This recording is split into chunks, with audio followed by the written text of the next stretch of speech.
बाळा, तुझ्या आयुष्यात आजपर्यंत तुम्ही खूप अपमान, खूप दुःख, खूप तिरस्कारांचा तुम्ही सामना केलेला आहे. तुम्ही हे सर्व खूप भोगलेले आहे आणि अजूनही अशा गोष्टींना तुम्हाला सामोरे जावेच लागत आहे. आम्ही जाणतो की तुम्ही या सर्व गोष्टी सहन करून त्यांचा सामना करून खूप थकलेला आहात.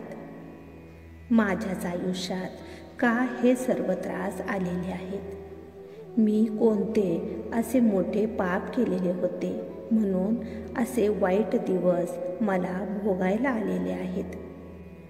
जेव्हापासून मी स्वामी सेवेमध्ये आले तेव्हापासून माझ्या मागची संकटे ही काही संपतच नाहीत.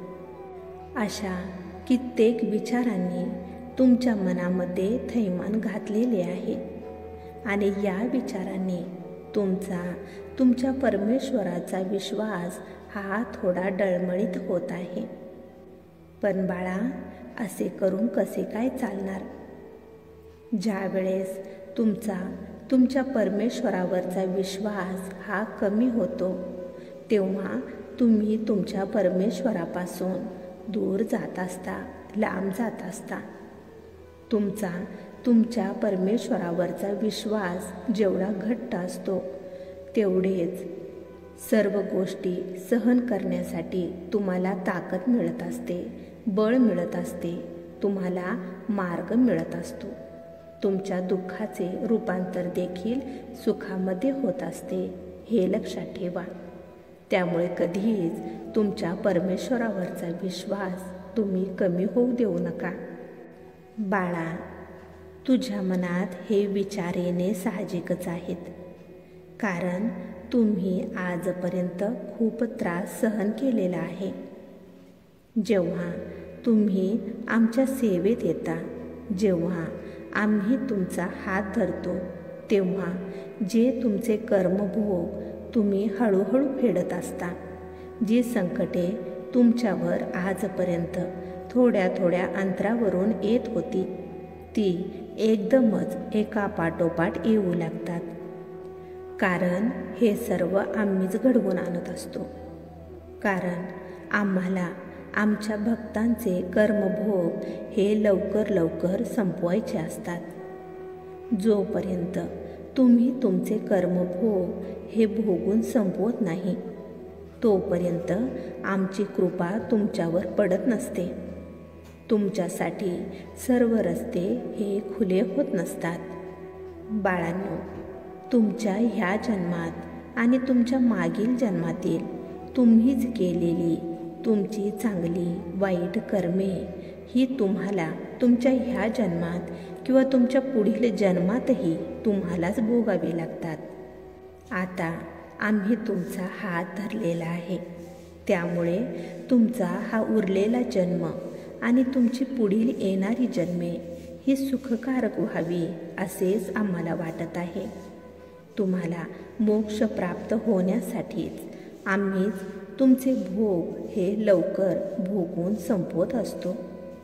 त्यामुळेच एका पाठोपाठ एक अशी संकटे, अशा अडचणी या तुमच्या आयुष्यामध्ये येत असतात, हे लक्षात ठेवा. बाळांनो, आमच्या सेवेमध्ये जो येतो त्याचे सर्व पाप दोष आम्ही पूर्णपणे मिटवतो. त्याचे कर्मभोग लवकर लवकर भोगून संपवतो, त्याला शुद्ध करतो आणि त्याचे जीवन सुखमय, यशस्वी त्याला जगण्यासाठी आम्ही त्याला तयार करतो. त्यामुळे कधीही आमच्याविषयी तुझ्या मनामध्ये कोणतीच शंका तू आणू नकोस, काळजी करू नकोस.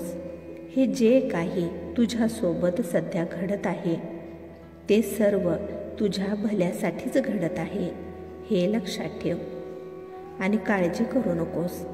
आमचा आशीर्वाद नेहमी तुमच्या पाठीशी आहे, तुमचे रक्षण करत आहे. आम्ही हे सर्व तुमच्या भल्यासाठीच करवत आहोत, हे लक्षात ठेवा. त्यामुळे या संकटाच्या साखळीला पाहून तुम्ही घाबरू नका. ती सर्व तुमचीच कर्मे आहेत आणि ती तुम्हालाच भोगून संपवायची असतात. या कर्माच्या फेऱ्यामध्ये हस्तक्षेप करण्याचा अधिकार स्वतः परमेश्वरालाही नाही. देवही या कर्माच्या भोगातून सुटलेले नाहीत. त्यामुळे प्रत्येकाने आपापले कर्मभोग हे स्वतःच भोगून संपवावे लागतात. मग त्यासाठी कितीही का जन्म घेतले तरी ते तुमचे कर्मभोग तुमचा पाठलाग करतच राहतात. बाळांनो, मृत्यूसमयी जे जे काही तुम्ही कमावलेले आहे, मग ती माणसे असो किंवा वस्तू असो किंवा पैसा असो, ते सर्व तुम्हाला इथेच सोडून जायचे असते. जे शरीर तुम्ही आजपर्यंत धारण केलेले असते, ज्या शरीरावर तुम्ही एवढे प्रेम केलेले असते, तुमचे ते शरीरही इथेच जळून राख होते. शेवटी तुमच्यासोबत फक्त तुम्ही आजपर्यंत केलेले तुमचे चांगल्या वाईट कर्माची शिदोरीच फक्त तुमच्यासोबत येते, तुमच्यासोबत पुढे पुढे जात असते. तुम्ही म्हणजे तुमची ही आत्मा. तुमची ही आत्मा अमर आहे. आत्मा ही कधीच नष्ट होत नसते. ती वेगवेगळे शरीर धारण करून जे कर्मभोग तिच्यासोबत आलेले असतात ते ती आत्मा भोगत असते, हे लक्षात ठेवा.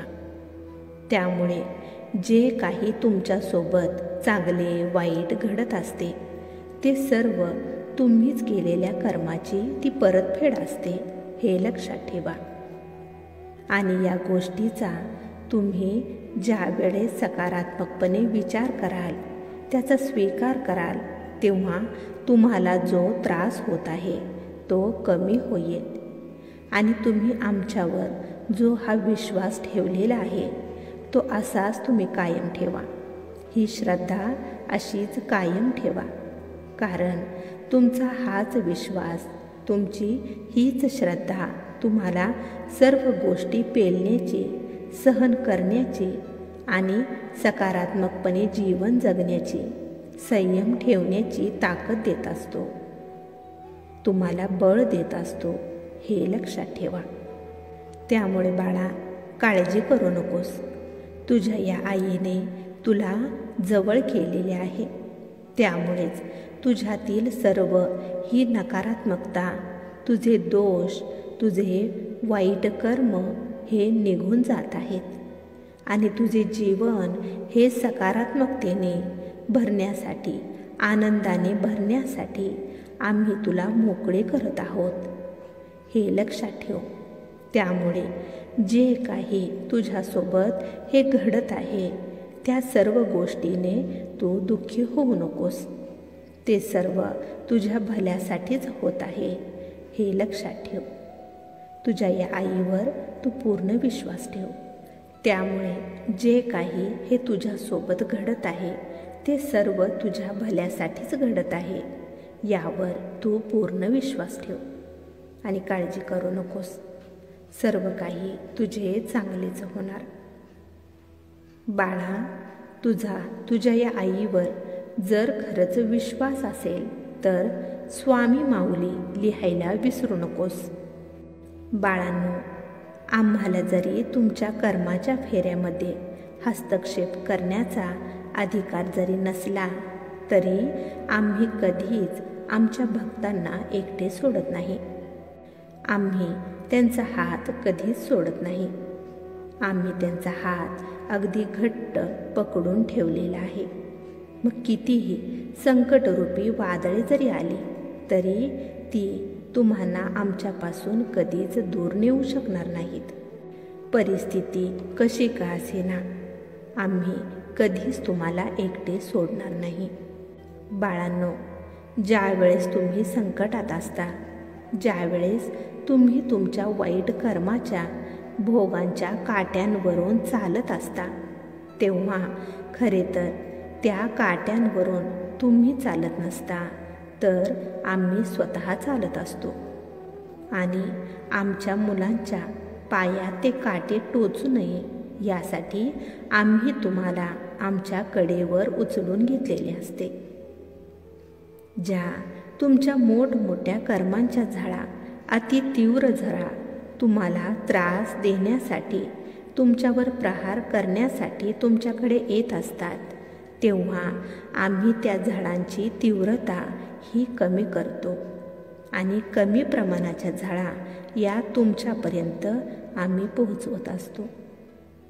जिथे तुमचे मोठे नुकसान होणार असते ते थोडक्यावर निभावते. अशा पद्धतीने आम्ही आमच्या भक्तांचे रक्षण करत असतो. त्यांच्या प्रत्येक पावलांबरोबर आमचे पाऊलही उमटलेले असते, कारण आम्ही तुम्हाला कधीच एकटे सोडत नाही. आम्ही नेहमी प्रत्येक क्षणी तुमच्या सोबतच असतो, हे लक्षात ठेवा. त्यामुळे बाळांनो, जी काही संकटे तुमच्या मागेही लागलेली आहेत त्यांना पाहून असे त्रास करून घेऊ नका, कारण ही सर्व तुम्ही केलेली कर्मेच आहेत आणि ती आता तुम्हाला फेडावी लागत आहेत. याचा तुम्ही स्वीकार करा. तुम्हीही या संकटांचा आनंदाने स्वीकार करा आणि पटापटा तुमची ही कर्मभोग तुम्ही भोगून संपवून टाका आणि या भोगांच्या साखळीतून मोकळे व्हा आणि सुखी समाधानी आयुष्य जगण्यासाठी तयार व्हा. आमच्या आशीर्वादाचे लवकर तुम्ही पात्र बना. जोपर्यंत तुम्ही तुमचे हे कर्मभोग भोगून संपवत नाही तोपर्यंत आमच्याजवळ येण्याचा तुमचा मार्ग हा मोकळा होत नसतो. त्यामुळे आनंदाने सर्व गोष्टींचा तुम्ही स्वीकार करा. आमचे नाव तुमच्या मुखामध्ये नेहमी ठेवा. त्यामुळे तुमचे दुःखही तुम्हाला सुख देऊन जाईल. बाळांनो, ज्यावेळेस तुम्ही तुमचे हे कर्मभोग भोगून संपवत असता तेव्हा एक गोष्ट लक्षात ठेवा. आता हे जे काही तुमच्यासोबत घडत आहे ते तुमचे कर्मभोग आहेत.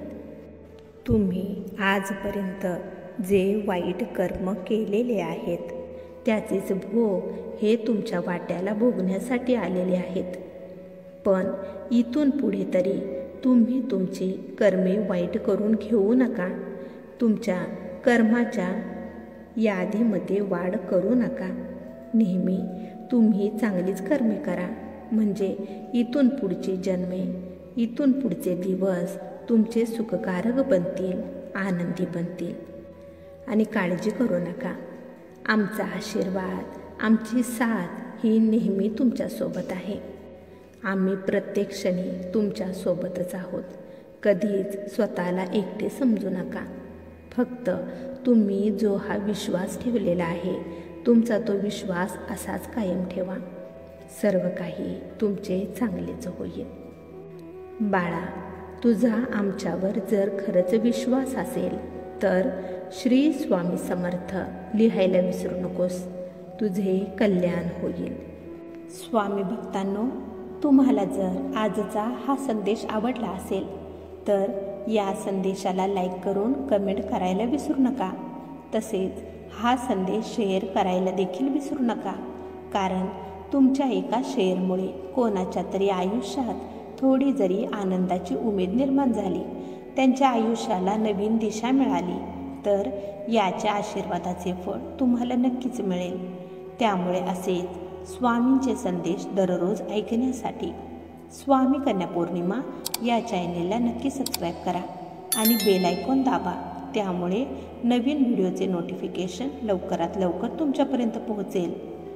स्वामी भक्तांनो, आपल्या या चॅनेलला तुमच्या मिळत असलेल्या प्रेमाबद्दल आणि विश्वासाबद्दल तुम्हा सर्वांचे मनापासून खूप खूप आभार.